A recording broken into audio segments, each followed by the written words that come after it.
Hello, my beautiful fellow space blobs. It is, as always, such an honor to get to sit down with you and hold some space and some softness, especially when we are heading toward an eclipse season.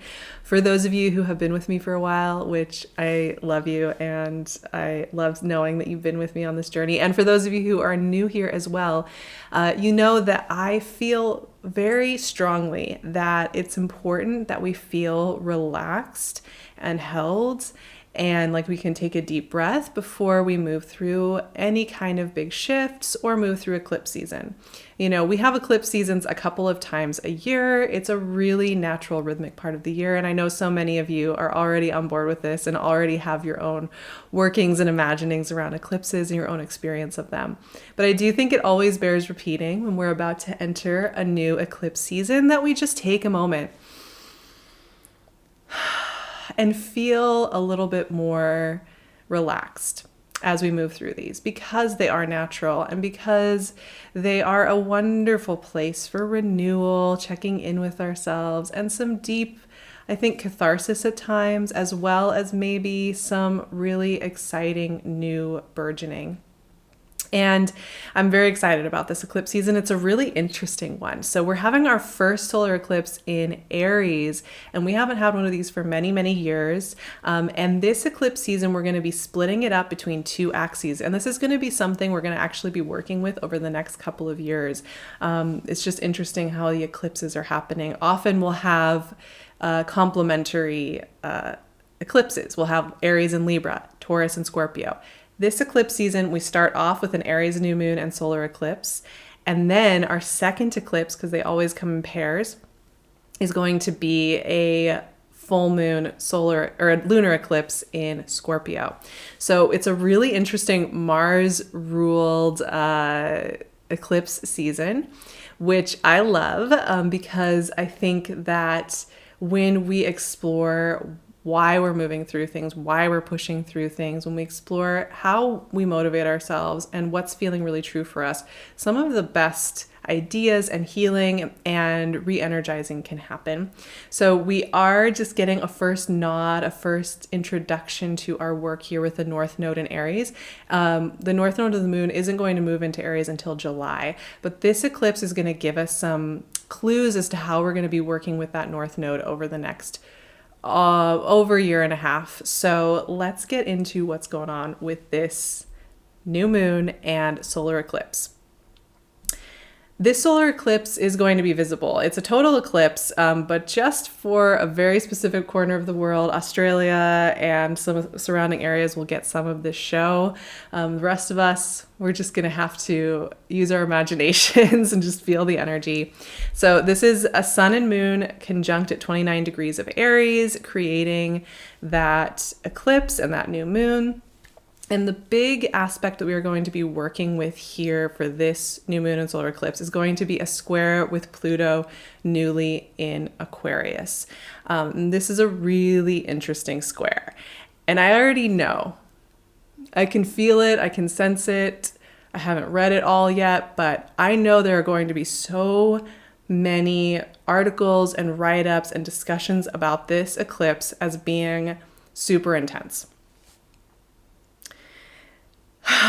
It just makes me, I just have to sigh sometimes because why do we have to go there? I don't know. I think it's just a tradition. It's familiar, right? To stir up strong emotions and get ourselves stressed out. That feels like somehow valorous, I think, in a lot of our culture. So let's just take a moment here. I will admit, I've mentioned this in the Aries season discussion, that Aries is an inherently vulnerable energy. Because it represents and it's connected to the part of ourselves that is experiencing individuality. To experience individuality means that we often also experience a detachment from divine at times and from help of others, because we are experiencing things as this single being, not connected to anything else. And because of that, it's really beautiful. It's a part of what makes life very interesting and can bring with it some of the most unique experiences, but it can also feel very tender and very vulnerable. If it was the only way we moved through the world, it would feel very tenuous and exhausting, right?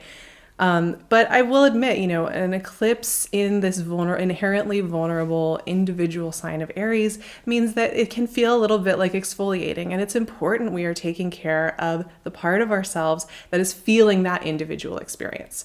So this is a really wonderful new moon and solar eclipse to journal, to, follow our thought patterns, explore a little bit.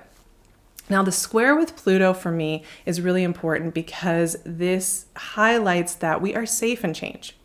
That in order for us to accept this life and living on this planet, we have to find sustainable ways to move through change. This square is asking us to just take stock of how we are doing that. So I am going to bring up a couple topics here that I think are really fun, and I'm going to take it back a little old school actually as well, because several years ago, I would often talk about this idea of the unimaginable horizon. And that unimaginable horizon would be all the elements that are coming into our lives that we just can't imagine. Like, we can't imagine them. The people we're going to meet, the ideas we're going to have, the places we're going to see, the food we're going to taste, the emotions we are going to experience. We can maybe have some inklings of some of the ingredients, but a lot of times amazing things come into our lives that we could not have imagined. It just is something we've never experienced, we didn't even know existed, right? That's a big part of life. And as we look back on life, it all seems obvious and like, oh yeah, that's how that goes. But as we're moving forward in life, we often are contending with this idea of the unimaginable horizon. And that can include a wide array of emotions. It doesn't just have to be, happy-go-lucky stuff. It can be everything. However, I think at the core, the unimaginable horizon is about the beauty that can come in the future that we haven't quite envisioned. And one of the key notes that came up for me as I sat with this new moon and solar eclipse is that life is longing to take another form. Life is longing to help us take new forms. Still be ourselves, and maybe in some ways to strip away all of the conditioning and everything and just be who we are. Regardless, life is longing to take on new forms. And one of the forms that it's taking on is material from this unimaginable horizon. And part of what this eclipse season is helping us do is to make space for that, is to make space for the unimaginable horizon, to make space for all those ingredients we just have no idea are coming yet, that are going to hold us, that are going to connect us, that are going to show us new things. And this is a really, really important component of this eclipse and new moon. But in order to connect, I think, to that sense of spaciousness that comes when we feel the possibility of that unimaginable horizon, we do have to give ourselves some space. And this is where this square comes in with Pluto, to feel the tension of whatever we have been holding on to in recent months, weeks, years, what have you, depending on who you are, right? We have to take a sacred moment to acknowledge that there's some tension and that maybe we have some resistance and maybe we're nervous about how we are changing. And this is where taking care of our inherently vulnerable little selves is so important. What we're doing essentially during this new moon and solar eclipse is tending to the self, tending to, I think, it's a very vulnerable part of ourselves that is scared about change, is scared about moving forward, wants security, wants to know things are okay. And as we take care of that and we acknowledge that there are tensions because we are longing to take new forms, we are longing to explore life in new ways, we are longing to break free of maybe a title, an identity, a work job, a routine, what have you, that through embracing our tenderness in this moment and our resistance, we're able to actually connect to that new energy, to the new shapes and forms that are wanting to come in and spring to life. I think this new moon and solar eclipse, it's also really important to just feel any grief around what we are modulating through, what we are releasing, and just the space that it feels to just let ourselves feel all of those emotions and let them move through. And I think there's so much empowerment and lightness in that process. And that's it. That's the goal of this new moon, and solar eclipse. When you think about it, it is happening. It's a new moon. It's happening in the sign of Aries. It's squaring Pluto, which has just newly begun really big new cycles. So there's so much about this that is about taking care of ourselves and finding sustainable ways to modulate through change in the coming weeks and months and years.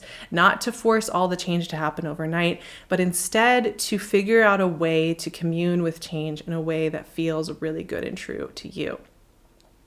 So some of the questions that you might want to explore here is, what are you afraid to let go of? What things are you kind of nervous to stop doing, or maybe things that you feel like you have to keep doing? What is longing for a breath of air to be expressed? You might also find during this new moon and solar eclipse that there is just something that just wants to be expressed in whatever format, right? And that it's just longing for a way, an avenue, an alley through which to move. And a lot of times we'll feel this as frustration or aggravation, annoyance, at a situation or a partner, but it's really this longing to express something. This new moon solar eclipse can help us see that more clearly.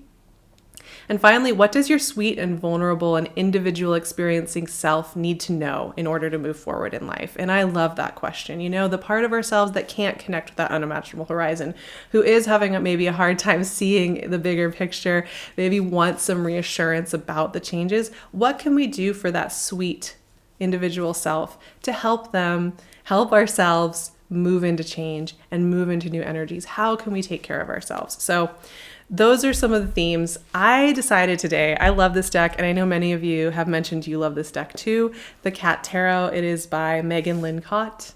My sister bought this for me, I think last year, and I just love it. It puts a smile on my face. I think we need whimsy and we need play.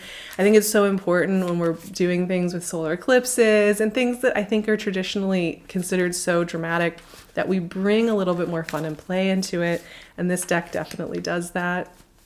And I know there are many cat lovers here with me today. I am one of them as well. So this is just a nice, fun way to explore together and kind of break up the routine a little bit. Let's see what wants to come out. 10 of Wands. Yeah, that's it. I love this vision. Little cat with all his toys. 10 of Wands. Yeah, that's really fitting. Eclipses do that beautiful work of endings and beginnings, and the threshold, standing in that threshold, standing in that doorway as we experience both ending and beginning. And I think this new moon solar eclipse is really poetic in that way. It really expresses what it feels like to both long for the new form and to grieve the old, to not know what the heck is going on, but also to kind of know in a way, and to feel and to follow those impulses. And I think you can have both of those experiences going on completely simultaneously. And we have 5 of Cups. Okay. I want to pull one more card. I can't resist. So 10 of Wands and 5 of Cups. And these are interesting cards, because they do have to do with release and grief. I'll be honest, they do. They have to do with release and grief. They have to do with allowing ourselves to feel, wow, I've changed. Wow, I can't hold this form anymore. And wow, I feel relieved also. I mean, both of these cards also speak to the deep, sweet relief of acknowledgement, the spaciousness that comes when we let ourselves acknowledge our changing state, and the High Priestess. Beautiful. Oh my gosh, I love these cards. So beautiful. That card just makes me so happy. Okay, so yeah, 10 of Wands and 5 of Cups, as you can see here. 10 of Wands is about release. 5 of Cups is about honoring our grief and our process. 5 of Cups is one of my favorite energies. And this cat is doing a really fantastic job of showing it, because it is the doorway between grieving what is left and turning toward what is coming our way. And it's that weird intermingling of those different streams of life. There are different temperatures, like the cold and warm water mingling together, where we feel both. And what is so beautiful about it is that experience of them happening simultaneously. As we finish one meal and we head toward the next, there's a sense that it's okay to want to move toward that next new thing. And just make space for that dual feeling. Now, High Priestess. She's also a gatekeeper, actually. And a lot of the symbolism, I think, for this new moon and the solar eclipse has to do with entering a new energetic cycle. And the High Priestess is one of the signature energies for that. Of course, she's tied to intuition and the ineffable and the mystery school, right? So where we step into things beyond the verbal, beyond the explicable, into a feeling sense of knowing. So there is a recognition here too that it's a moon that's about feeling, while we might think of Aries as an energy of doing and making and forging forward. Because it's such a vulnerable energy and because it's here squaring the mysterious Pluto, we are emphasizing the true underlying feelings that we have that will foment any new beginning, any new change going on in the practical, physical, in that way. So all in all, the cards, the conversation, this is a really beautiful place for acknowledgement. It's really building on all of the moon work we've actually been doing this entire year so far, ever since like the Cancer full moon. We've been kind of building this repertoire of who we are becoming. And as we move through this eclipse season, what I think we're going to be finding is we're really able to start to see things from a broader, brighter perspective that allows us to understand the process a little bit better and to embrace where we are heading. And that's what this new moon and solar eclipse is doing. It's just giving us that sacred breath. We're going to be following it up with a really beautiful, beautiful full moon solar eclipse. I'm thinking lunar eclipse in Scorpio in a couple of weeks. I'm really excited to chat with you about that and to continue this deep dive into what it means to explore ourselves and to feel it all. And of course, I'm going to be doing a really awesome activation over on my Patreon for both of these eclipses. I love doing these activations, and these ones are really tender. So if you're looking for a little structure, something to hold you through, I would love to see you over there. You can sign up and leave at any time. So it's like not a huge commitment. It's super affordable. There's a couple of different tiers you can choose from. And it really helps me to continue to bring this free material to all of you and also to connect with my community more over there. We just have such a great time. So I'd love to see you there. Every time you like, every time you subscribe, every time you leave a comment, you are helping the way I teach get more out into the world to help us approach these topics with a lot more compassion and grace and a lot less tension and stress. So I so appreciate that. It's really making an impact. So thank you for being here. I love you so much. I will see you again super, super soon for our next chat. Have a beautiful beginning to eclipse season, my friends.